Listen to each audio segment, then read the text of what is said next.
Hallo und herzlich willkommen auf Epic. Heute bei uns Shooting Basics mit Rosi, der Arbeitsbereich.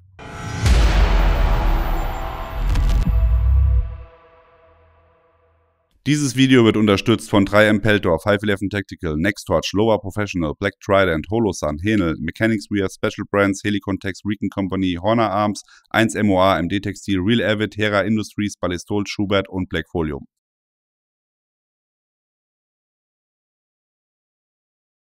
Wir sind beim Arbeitsbereich angekommen.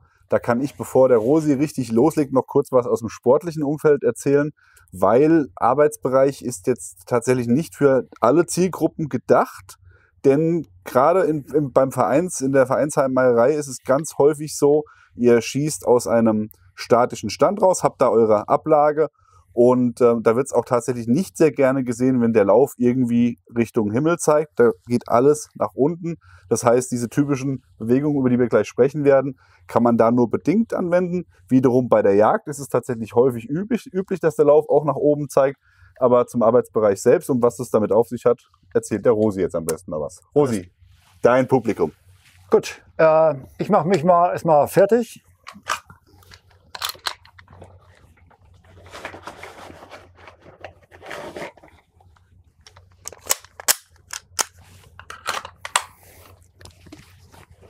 Da fängt es ja schon an. Genau.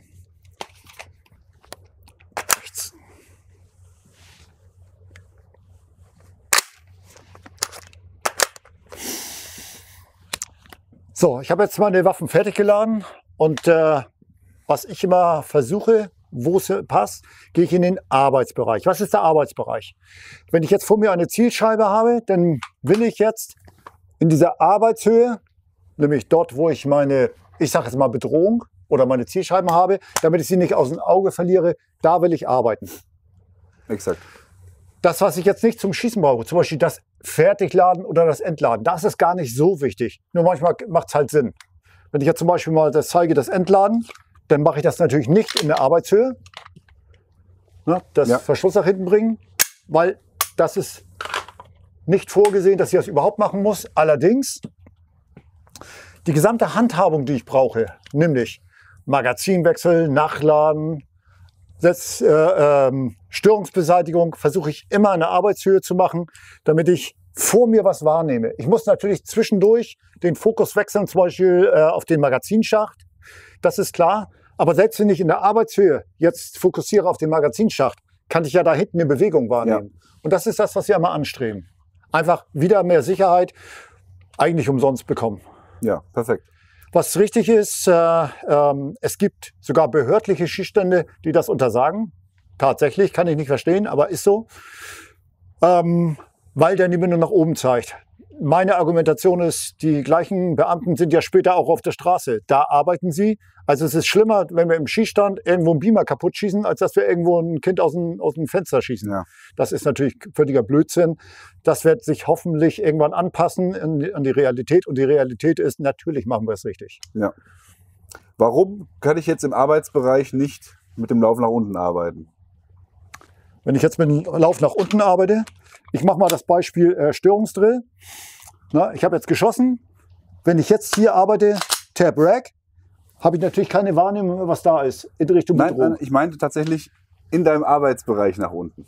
Ganz blöd mal gesagt. Ja, das funktioniert halt nicht. Ne? Die Ergonomie ist komplett im Arsch. Ja. Genau.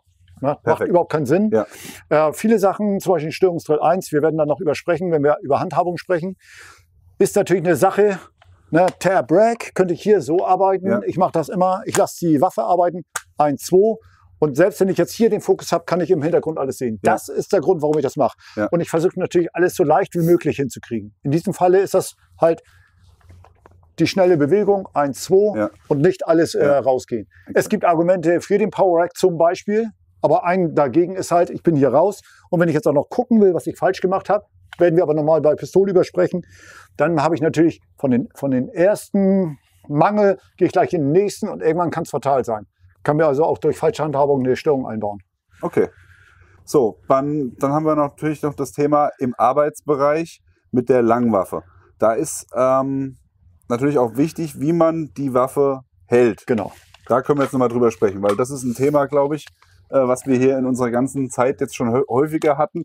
Stichwort leichte und schwere Waffe. Sehr gut. Das fände ich toll, wenn du es erklärst. Ja. Auch da Handhabung im Arbeitsbereich. Ich nehme wieder das Beispiel Tab-Rack. Ich könnte natürlich jetzt so arbeiten. Jetzt könnte man auch sagen, das ist auch ein Arbeitsbereich. Ja. Aber wenn ich jetzt ein bisschen stärker, kann das sein, dass ich hier die Schulterstütze raus. Das ist der Grund, warum ich immer sage, sieh zu, mach die Waffe leicht. 1, 2.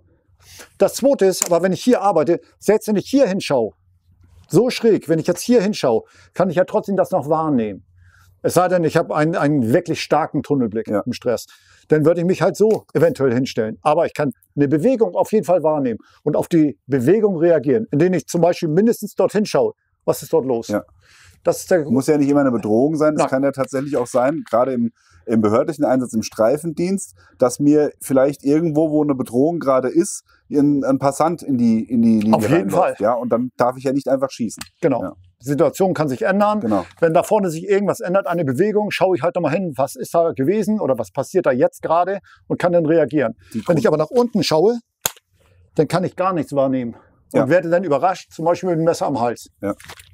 Ich sage da immer ganz gerne, damit man sich auch Gutes vorstellen kann, wenn man jetzt vielleicht nicht aus der Schießmaterie kommt, ich vergleiche das immer ganz gerne mit der Autobahn. Wenn du auf der rechten Spur fährst und ein LKW kommt und du hast ein Überholmanöver vor, hast du, wenn du die ganze Zeit immer diesen Blick hast, du guckst immer mal in den Spiegel, guckst in den Außenspiegel, guckst wieder nach vorne, Außenspiegel, du hast die Situations-Awareness und weißt, wenn jemand schnell kommt, kannst du es einschätzen, weil du einfach die ganze Zeit beobachtet hast. Wenn du immer nur auf den Tacho guckst und nach vorne guckst und dann beim LKW dann den Blinker setzen rauslässt, kannst du unmöglich sagen, ob der gerade kommt, 180, 200 oder 100 fährt. Und so kannst du die Gefahr, also so vergleiche ich das immer ganz gern. Das ist im Endeffekt ähnlich. So. Du hast halt durch diese Awareness hast du immer den Fokus und kannst dementsprechend auch besser reagieren. Aber das ist ja auch wieder ein Beispiel für das Unterbewusstsein. Wenn wir fahren mit einem Auto, und ich rede jetzt nicht über Schalten wie beim letzten Mal, sondern wir fahren geradeaus. Ja. Nehmen wahr in den Rückspiegel. Das machen wir oftmals ganz unterbewusst, dass wir da hinschauen und so hinschauen. Das Bewusstsein schaltet sich gar nicht zu, bis irgendwas Ungewöhnliches passiert. Das heißt, wir schauen nach oben und plötzlich sind da große weiße Lichter. Also der LKW direkt hinter mir. Ja. Dann schaltet sich auch das Bewusstsein dazu. Das heißt einfach nur, dass wir unser Unterbewusstsein aktiv mitarbeiten lassen. Ja. Das ist auch so eine Sache. Und hier zum Beispiel ist das Gleiche. Wenn sich da vorne nichts verändert, ist alles gut. Ich habe vorher beurteilt, da ist keine Bedrohung. Ich nehme mal Bedrohung. So, und jetzt hier arbeite ich es ab. Da vorne verändert sich nichts. Dann wird auch da keine Bedrohung sein. Ich brauche nicht allzu lange und dann bin ich ja schon wieder vorne. Darum geht es eigentlich. Ne? Perfekt. Super. Ja, dann haben wir alles. Wenn du keine Übung dazu machen willst, können wir direkt die Leute verabschieden und ins nächste Video springen, wenn du möchtest. Ich denke, Arbeitsbereich werden wir häufiger sehen in den Videos. Von daher ist es, denke ich, ganz gut. Wir haben es euch jetzt erklärt, damit ihr wisst, wenn wir vom Arbeitsbereich sprechen. Thema leichte Waffe, schwere Waffe hat der Rosi auch erklärt, dass man da im Endeffekt schaut, möglichst viel Gewicht zu nehmen von der Waffe, indem ich sie mir unter den Arm klemme, bei der Langwaffe halt speziell, um dadurch halt eben auch länger frisch zu bleiben. Unter anderem. Ja, passt. Das sah gerade skeptisch aus. Da nee, das passt schon. Das passt schon, gut, alles klar. Gut. Ja, dann sind wir damit fertig und haben dann eigentlich, bevor es so richtig losgeht mit der Pistole, nur noch ein Thema und das sind die Bereitschaftsstellungen. Die zeigen wir euch im nächsten Video. Wenn ihr Fragen zu diesem Video habt, schreibt es uns in die Kommentare. Wir werden alles zusammen auswerten, dann beantworten am Ende der kompletten Serie. Schaut auch in die Videobeschreibung zu unseren Sponsoren, die diese ganze Serie hier möglich machen. Und dann sehen wir uns beim nächsten Mal. Bis dann, macht's gut, bye bye. Ciao. Dieses Video wird unterstützt von 3M Peltor, 511 Tactical, Nextorch, Lower Professional, Black Trident, Holosun, Henel, Mechanics Wear, Special Brands, Helicontex, Recon Company, Horner Arms, 1MOA, MD Textil, Real Avid, Hera Industries, Ballistol, Schubert und Black Folium.